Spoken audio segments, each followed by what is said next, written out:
Hi, Steve. David here. You had asked about how I do the PowerPoint presentations along with the video cam. So I thought I'd give you a heads up on that relatively quickly. Um, when I open Screencast-O-Matic, I use it in the mode that's called the both mode. Um, Basically, when you open Screencast-O-Matic, it gives you these three options. Once you hit record, you have screen, webcam, and both. And I'm using the area that says both. Now, along with that, you can't see it on your screen now, but in the bottom left-hand corner of the webcam screen, this entire screen here, the bottom left-hand corner of the screen, I'm showing three small boxes. The one on the left has has a large square in it, and that shows the webcam as it appears right now. Then there's the smaller webcam that's over to the right, or the smaller box. It's a center box in the screen, and it has a smaller box to the right. That will make this image the smaller image here that you can move around at your will by just by clicking on it. And then there's a clear box in that same little dialog area, and if you click that, it hides the webcam completely, and the only thing you can see is the screen.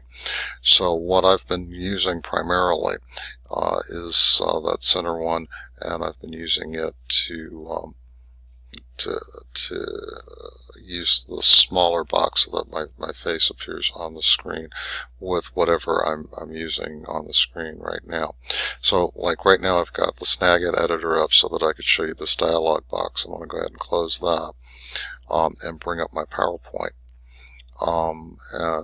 What I would typically do is, before I hit the record button, is bring my PowerPoint up to the beginning of the slideshow, manipulate the box or the webcam box by moving it to where I want it to be within the PowerPoint, get my notes together, usually keep them on the iPad, or I will print them off and put them on my keyboard so that I can see those while we're discussing whatever's going on the webcam.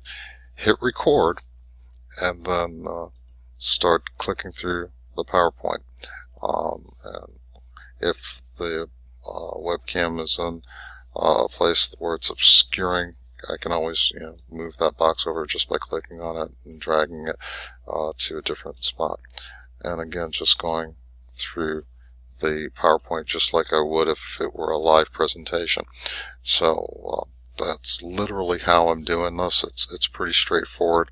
I'm sure that you and everybody else in the class can do this certainly equally as well as I can.